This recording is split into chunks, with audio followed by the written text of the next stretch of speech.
Hello hello dear students and friends and viewers and subscriber. आप सभी को मैं बता दूं कि अभी आज जो दोपहर में जो आफ्टरनून में जो नोटिफिकेशन आया है देखिएगा, जो ये नोटिफिकेशन अभी आज ही जो आया है, तो इसमें जो कहा गया है इसके अनुसार आपको कहाँ कहाँ सावधानी बरतनी होगी और क्या क्या करना होगा। डेट तो अभी इन्होंने लॉन्च नहीं किया है कि करेक्शन का क्या डेट है, या फिर इन्होंने डेट अभी निर्धारित नहीं किया, बताया नहीं है, बट इन्होंने कहा कि विस्तारित करूँगा। ठीक है, विस्तारित करूँगा, तो वो कौन सा डेट है अभी बस जल्दी ही 1 या 2 दिन में आ जाएगा। ठीक है, 1 या 2 दिन में आ जाएगा।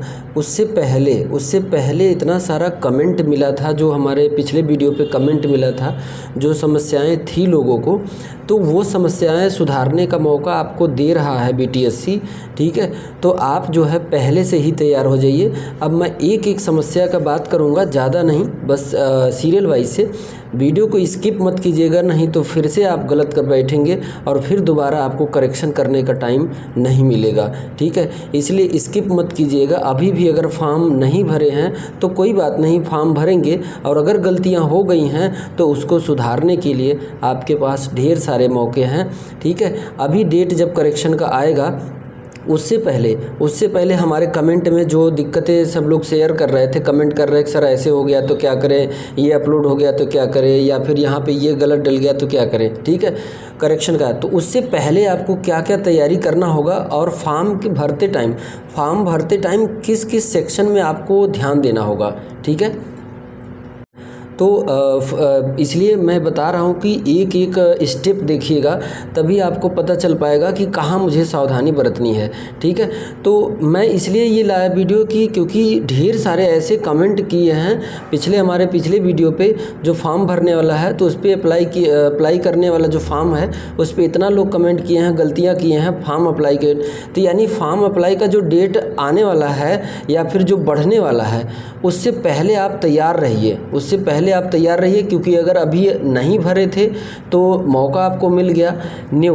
तो यानी कि डोमिसाइल को लेके, रजिस्ट्रेशन को लेके, सूटेबिलिटी लेटर को लेके जो भी दिक्कतें थी, तो फॉर्म में जो गलतियां हुई हैं उसके लिए भी हम बात करेंगे, और करेक्शन करते समय क्या क्या आपको सावधानी बरतनी होगी जो गलती हो चुकी है।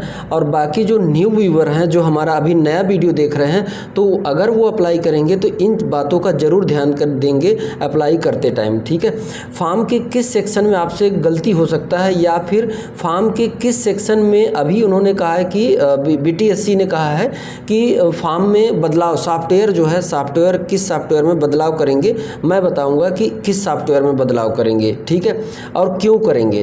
तो चलिए आगे हम बताते हैं कि कहाँ और कैसे, सारा चीज़ वीडियो को पूरा देखिएगा, स्किप मत कीजिएगा, और ना ये जानकारी आपको अगर हेल्पफुल लगे तो लाइक और सब्सक्राइब जरूर कर दीजिएगा और शेयर कीजिएगा। ठीक है, तो चलिए आइए हम बताते हैं कि आपको क्या क्या सावधानियां बरतनी होगी और क्या क्या जो है कि तैयारी करनी होगी। अभी डेट आया नहीं है, ना ही करेक्शन का डेट आया है और ना ही डेट बढ़ने का, बट उन्होंने ये कह दिया कि हम अपना सॉफ्टवेयर सुधार लेंगे, उसके बाद 1-2 दिन में हम आपको डेट नया दे देंगे। तो अभी दोपहर में ही जो आया है वो ये हमने आज अभी वीडियो डाला है, आप चाहे तो हमारे चैनल पर जा सकते हैं, इसके बारे में भी देख सकते हैं नोटिफिकेशन में क्या था। ठीक है, तो नोटिफिकेशन में जो भी है, अब देखिए पहला सेक्शन जैसे ही आप खोलेंगे तो इस सेक्शन में देखिए, इस सेक्शन में आपका स्टाफ नर्स आप सेलेक्ट कर लिए। ठीक है, स्टाफ नर्स आप सेलेक्ट कर लीजिए, यहाँ पर कोई दिक्कत नहीं होगा आपको। ठीक है, यहाँ पे सेलेक्ट करने के लिए आएगा ये वाले पोर्शन में, इस वाले पोर्शन में यहाँ पे सेलेक्ट कर लीजिए स्टाफ नर्स, और फिर यहाँ पे एडवर्टाइज पहले अपने आप ले लेगा। ठीक है, उसके बाद बात करें तो सेक्शन इधर आएंगे तो ये इंडियन नेशनलिटी, आपको इसमें कोई दिक्कत नहीं होगा। फिर उसके बाद डोमिसाइल, यहाँ पर देखिए मेन जो हम बात कर रहे हैं डोमिसाइल वाला ही बात कर रहे हैं, और ढेर सारे जो दिक्कत जो कमेंट में आए हैं वही इसी पर हम बात करेंगे।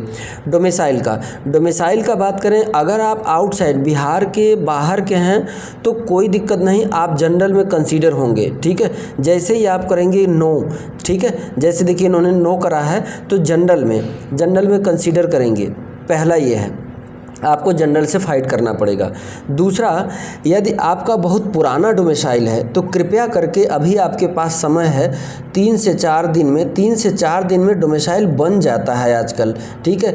तो कृपया करके करेक्शन के टाइम पे अगर आप फॉर्म भर चुके हैं डोमिसाइल का, अगर जैसे मान लीजिए अगर बिहार के भी हैं आप, तो अगर यस किए हैं तो आपने पुराना अगर दे दिया है तो करेक्शन के टाइम पे बनवा लीजिए, नया अपलोड कर दीजिएगा, ठीक है।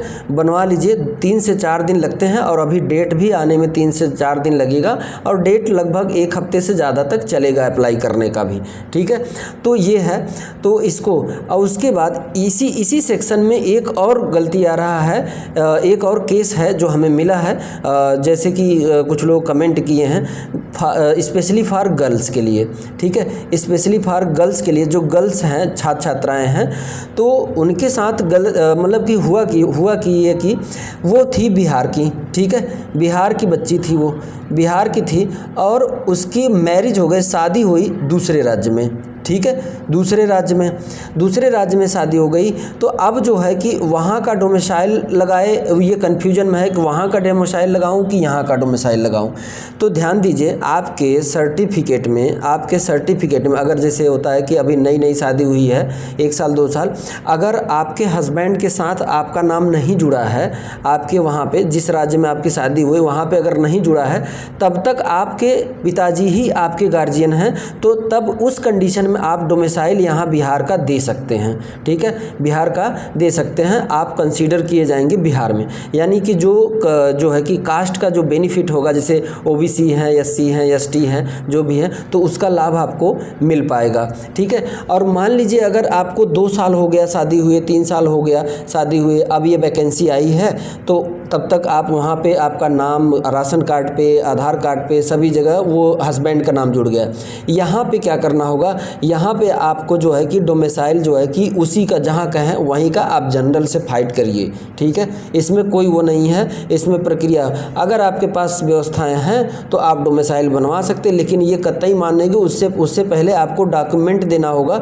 तो जब वो डॉक्यूमेंट देंगे आप, तो 3 साल हो गया जब जिस राज्य में शादी हुई वहाँ का विवरण पड़ा हुआ है, तो वो कैसे उस डोमिसाइल बिहार में कैसे बन जाएगा। तो ये केस है, ये थोड़ा सा कमेंट में मिला था तो हमने कहा इसमें चर्चा कर दे ताकि उसमें दिक्कत ना आए। तो ऐसे बच्चियां थी, जो लड़कियां थी जिनकी शादी हुई, और अभी रिसेंटली जो शादी हुई है 1 साल हुआ, अगर उनके परिवार में अगर हस्बैंड के साथ अगर उनका नाम नहीं जुड़ा है, तो उनके सर्टिफिकेट में अगर फादर का नेम है, तो वो फादर का डोमिसाइल यानी कि अपने बिहार का भी डोमिसाइल लगा सकती हैं। पहला केस ये हो गया।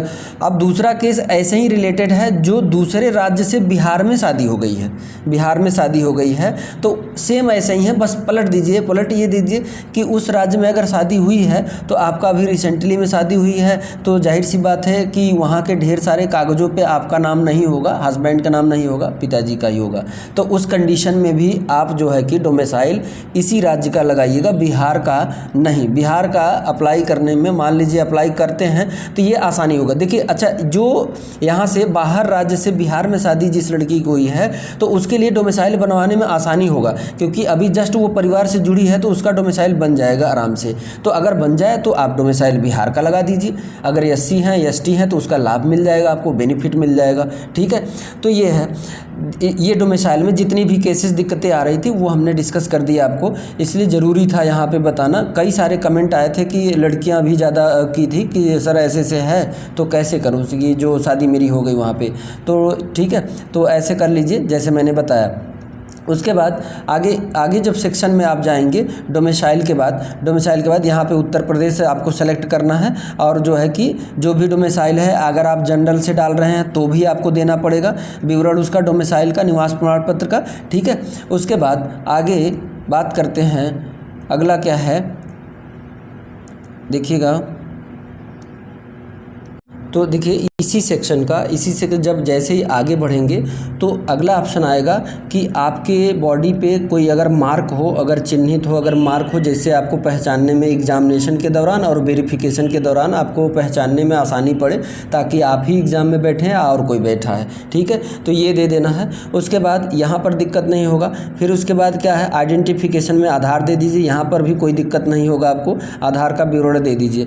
फिर उसके बाद बात करें, अगला सेक्शन क्या आएगा अगले सेक्शन में देखिए ये आएगा। यहाँ पे जो है कि आपको क्या चीज़ ध्यान देना है, देखिए यहाँ पे बीएससी नर्सिंग किए हैं कि जेएनएम किए हैं, ठीक है।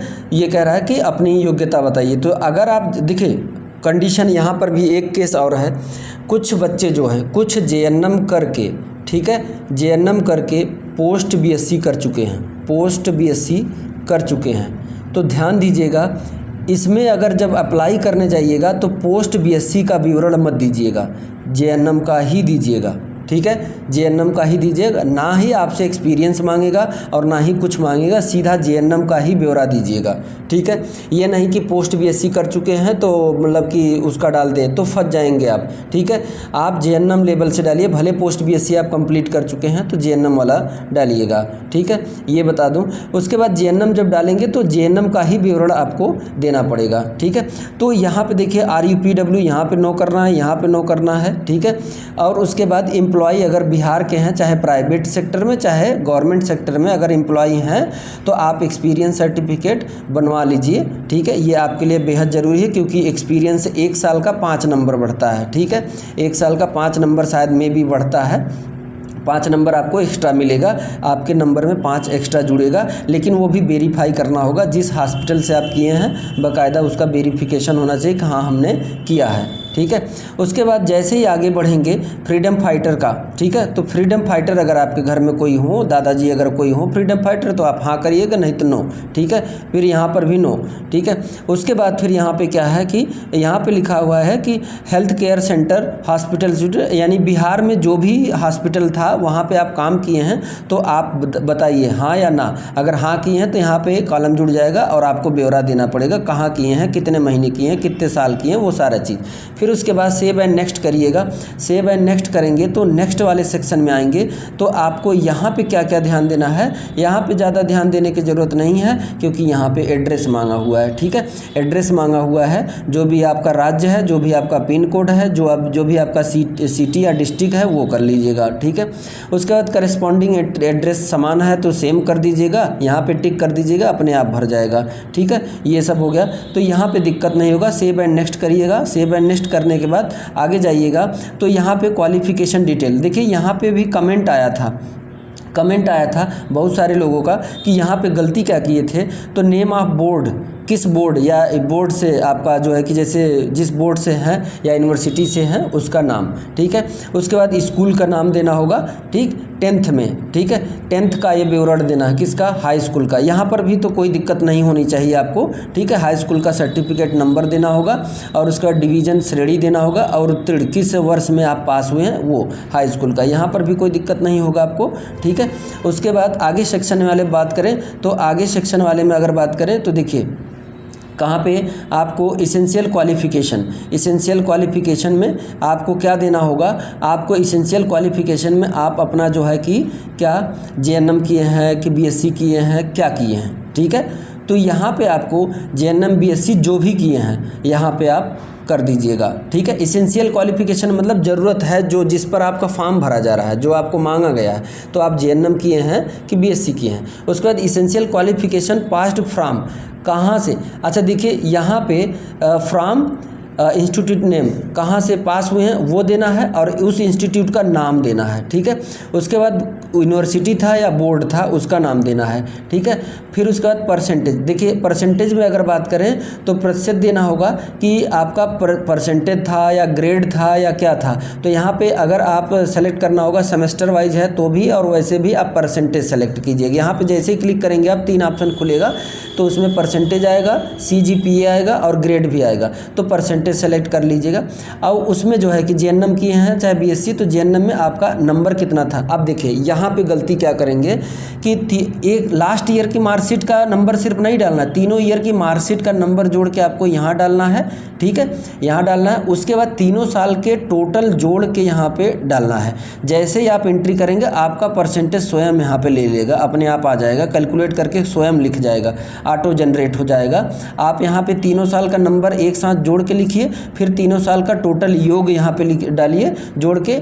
फिर उसके बाद किस ईयर में पास हुए, जेएनएम या बीएससी किस ईयर में पास हुए हैं, अब देखिए ढेर सारा कमेंट इस पर भी आया था, सर्टिफिकेट नंबर। ठीक है, तो मैं आपको बता दूं कि अगर आप जेएनएम किए हैं तो सर्टिफिकेट मिला होगा और बीएससी किए हैं तो आपको डिग्री मिला होगा। ठीक है, तो अगर आप जेएनएम किए हैं तो सर्टिफिकेट नंबर डालिएगा, और अगर बीएससी किए हैं तो डिग्री का नंबर यहाँ पे डालिएगा। और वो डिग्री जो है कि अगर आपका सर्टिफिकेट है तो उसका डेट, और अगर डिग्री है तो उसका डेट, कब जारी हुआ था आपको। ठीक है, और जो है कि अगर जेएनएम किए हैं तो टोटल में निकालेंगे तो परसेंटेज जितना है, फर्स्ट आए हैं सेकंड आए हैं जो भी आए हैं वो श्रेणी मांगा, ये हो गया। अब जो है कि इसके आगे यहाँ तक आपको कोई दिक्कत नहीं होनी चाहिए। फिर उसके बाद आगे हम बात करते हैं जो मेन पॉइंट है, जो जिस पर उन्होंने बोला है कि हम बदलाव करेंगे, तो बदलाव यही करेंगे, सॉफ्टवेयर में यही बदलाव होगा, यहीं पे सेक्शन जुड़ेगा। अभी तक क्या था कि बिहार नर्सिंग काउंसिल डिटेल मांग रहा था, तो जैसे ही इस सेक्शन पे स्टूडेंट छात्र छात्राएँ पहुँचते थे तो उनको ढेर सारा कन्फ्यूजन और ढेर सारे वो कि पता नहीं फॉर्म रिजेक्ट हो जाएगा, ये तो पूरा बिहार का मांगा है। ठीक है, ये तो हमारे राज्य का नाम भी नहीं है, अदर स्टेट लिखा भी नहीं है, तो क्या करें। तो यहीं पे वो बदलाव करेंगे। यहीं पे बदलाव क्या करेंगे कि अदर स्टेट के लिए भी कॉलम जोड़ेंगे, अदर स्टेट के लिए भी कॉलम जोड़ेंगे कि आप जो है कि यहाँ पे देखिए are you register with Bihar Nursing Council. ठीक है, तो अगर हाँ करेंगे तो आपको डिटेल बिहार का देना होगा। ठीक है, बिहार का देना होगा, और अगर नहीं है तो नो करने के बाद तो यहाँ पे अदर स्टेट यानी कि नो तो अदर स्टेट यानी कि यहाँ पे आपको अदर स्टेट, तब फिर अपने स्टेट का देना पड़ेगा। यहीं में आज जो नोटिफिकेशन आया उन्होंने कहा कि मैं सॉफ्टवेयर में बदलाव करूँगा, तो सॉफ्टवेयर में यही बदलाव होगा, यही कॉलम जुड़ेगा। यानी कि बाहर से जो नर्सिंग करके आए हैं जो बिहार के बच्चे, उनके लिए भी फ़ायदा होगा, और जो बिहार राज्य से बाहर के हैं उनके लिए भी फ़ायदा होगा। ठीक है, अब ये बात आती है कि जिसका बिहार का है, ठीक है, बिहार का है तो कोई दिक्कत नहीं, लेकिन जो बिहार के बाहर का है लेकिन वो है बिहार का, लेकिन आपका उसका जो नर्सिंग की पढ़ाई किया है बिहार राज्य से बाहर किया है, आउटसाइड किया है। तो अब क्या कि जैसे मैक्सिमम बच्चे ऐसे थे, जैसे ही फॉर्म आया वैसे नर्सेस रजिस्ट्रेशन के लिए ट्रांसफ़र अप्लाई कर दिए। ठीक है, तो ट्रांसफ़र अप्लाई कर दिए तो वो ढेर सारे बच्चे कमेंट कर रहे थे कि सर मैं ट्रांसफ़र के लिए भर दिया हूँ तो उसमें क्या अपलोड करूँ। भैया अभी ट्रांसफ़र के लिए अप्लाई कर दिए हैं तो उसमें टाइम लगता है। टाइम ये लगता है कि जिस कॉलेज से किए हैं वहाँ से बोर्ड से या कॉलेज से एनओसी लेंगे आप, एनओसी लेके उसी राज्य के नर्सिंग रजिस्ट्रेशन में जो नर्सिंग काउंसिल है वहाँ पर आप अप्लाई करेंगे।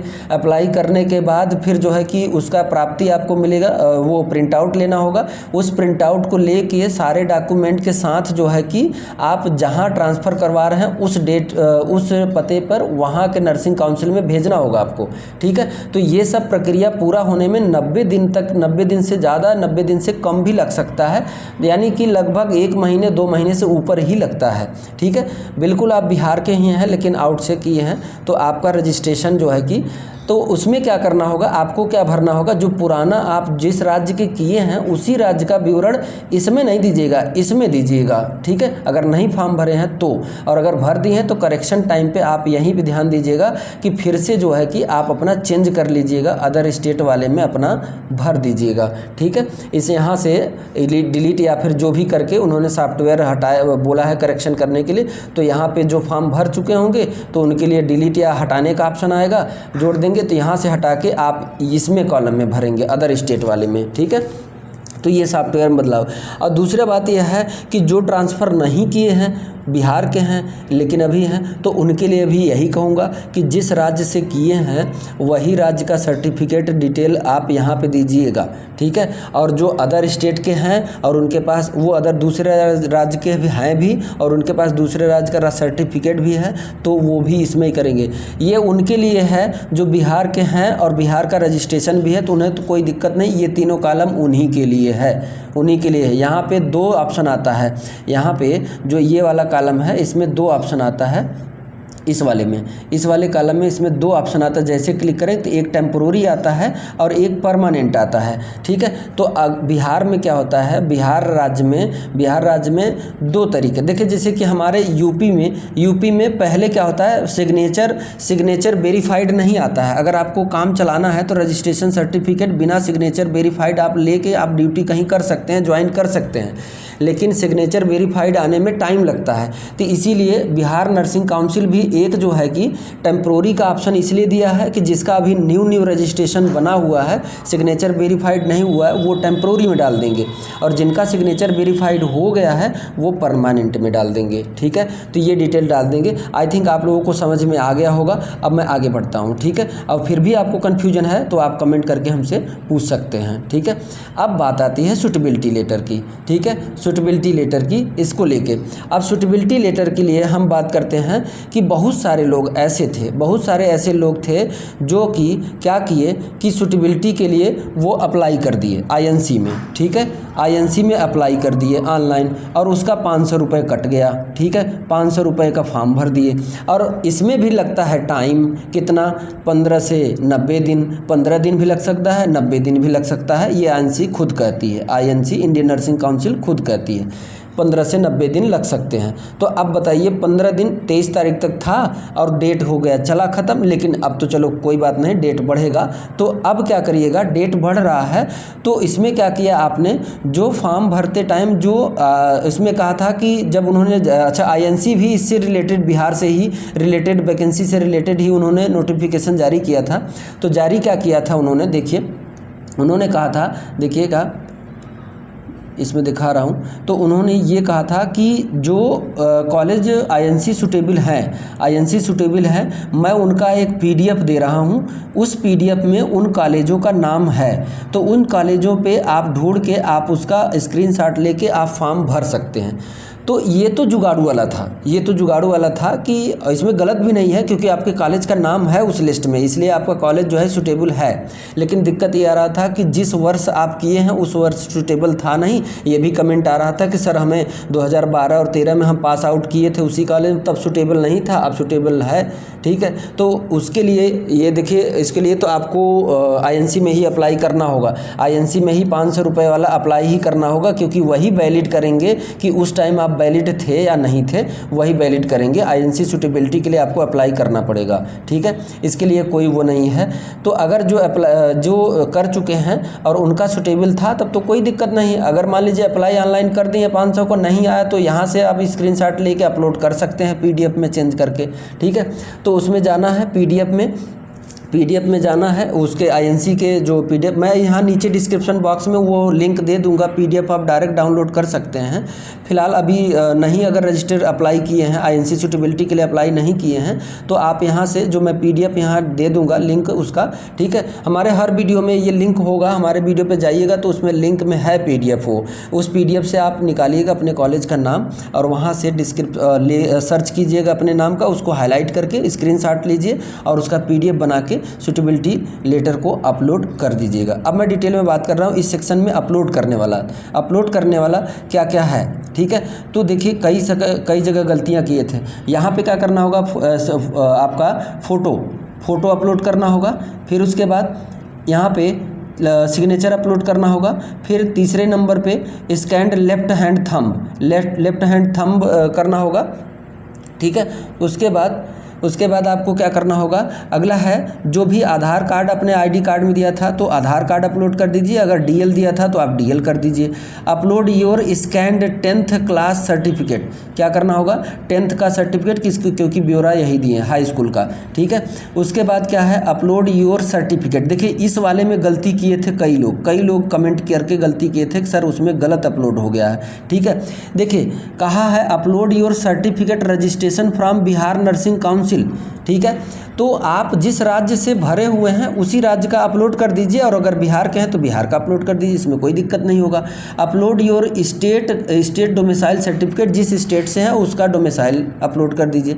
अब यहाँ पे अगला सेक्शन अपलोड सूटेबिलिटी सर्टिफिकेट, जो अभी हमने बताया, अगर आपका सूटेबिलिटी लेटर आ गया है तो उसको अपलोड कर दीजिए, नहीं आया है तो पीडीएफ से वही तरीका है कि आप अपने कॉलेज का नाम सर्च कीजिए, उसको हाईलाइट कीजिए, उसका स्क्रीनशॉट लीजिए और उसको पीडीएफ में कन्वर्ट कीजिए और लाके यहाँ पे अपलोड कर दीजिए। ठीक है, इसी में आगे अब बात करते हैं, अगला सेक्शन क्या होगा, इसमें और भी अपलोड करना है। देखिए अपलोड करना है तो इसमें देखिए upload your BSc nursing certificate. देखिए अब यहाँ पे उन्होंने, आप जब जेएनएम किए हैं, ध्यान दीजिएगा, अगर आप जेएनएम किए हैं, ठीक है, जेएनएम किए हैं तो आपके पास कौन सा मार्कशीट होगा। ठीक है, तो ये कह रहा है कि upload your BSc nursing certificate. ठीक है, यहाँ पे मार्कशीट कर रहा है, यहाँ पे मार्कशीट कह रहा है, यहाँ पे सर्टिफिकेट, यानी अगर बीएससी नर्सिंग किए हैं तो डिग्री अपलोड कीजिए यहाँ पे, और अगर जेएनएम किए हैं तो डिप्लोमा सर्टिफिकेट। ठीक है, डिप्लोमा सर्टिफिकेट आपको मिला होगा। फिर उसके बाद इस वाले कॉलम में क्या करना है, इस वाले कॉलम में क्या करना है आपको कि upload your BSc nursing marksheet या फिर जेएनएम की मार्कशीट अपलोड करना है। अगर जेएनएम किए हैं तो जेएनएम की मार्कशीट अपलोड करना है, अगर बीएससी किए हैं तो बीएससी। और ध्यान दीजिएगा तीनों मार्कशीट, अगर बीएससी किए हैं तो चारों मार्कशीट एक पीडीएफ में कन्वर्ट कर लीजिएगा, और अगर जेएनएम किए हैं तो तीनों मार्कशीट एक में कन्वर्ट कर लीजिएगा, एक पीडीएफ में करके उसकी प्रॉपर्टी और कम करके अपलोड कर दीजिएगा। ठीक है, क्योंकि इसमें लगभग 1 MB तक कहा है लेने के लिए। ठीक है, उसके बाद आप पेमेंट मेथड में, पेमेंट मोड में आएंगे तो यहाँ पे आपका 600 रुपये, और अगर आपका पूरा फॉर्म भर जाएगा तो यहाँ पे आपका नाम आ जाएगा और यहाँ पे 600 रुपये। ठीक है, अगर आप जो है कि OBC से हैं या जनरल से हैं, आउटसाइड स्टेट से हैं तो आपका 600 रुपये, बाकी अदर राज्य, अगर बिहार राज्य के हैं तो आपका SC ST OBC का कम है। ठीक है, तो ये करना होगा। फिर उसके बाद क्या करना होगा, अगले सेक्शन में जाना होगा। अगले सेक्शन में आपको जाके फिर यहाँ पे टिक करना होगा, यहाँ पे टिक करना होगा, यहाँ पे टिक करना होगा, यहाँ पे टिक करना होगा। ठीक है, टिक करने के बाद आई एग्री, और उसके बाद कैप्चा डालना होगा। ठीक है, अगले वाले सेक्शन में आपको क्या करना होगा, कैप्चा डालना होगा। देखिए यहाँ पे सब एग्री करने के बाद, ये कैप्चा एंटर करना होगा।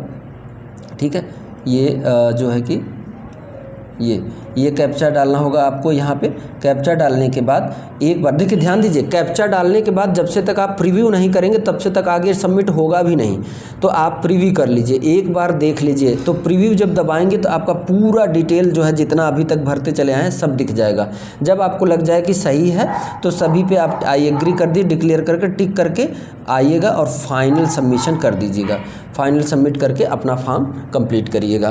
तो ये था दिक्कत जो है कि अभी करेक्शन का डेट आ जाएगा या फिर न्यू अप्लाई करना होगा। तो उसके लिए भी आपको, आई थिंक आपको ये पूरा प्रक्रिया पता हो गया होगा। जो करेक्शन करना होगा वो भी कर लीजिएगा, और नया अप्लाई करना होगा फॉर्म तो नया अप्लाई कर लीजिएगा। ठीक है, जानकारी अगर हेल्पफुल लगा हो तो आप लाइक शेयर और सब्सक्राइब जरूर कर लीजिएगा, और जो कुछ ना समझ में आया तो आप कमेंट करके पूछिएगा। ठीक है, और थैंक यू फॉर वॉचिंग। मिलते हैं नेक्स्ट जानकारी के साथ, नेक्स्ट अपडेट और नेक्स्ट वीडियो के साथ। Thank you so much.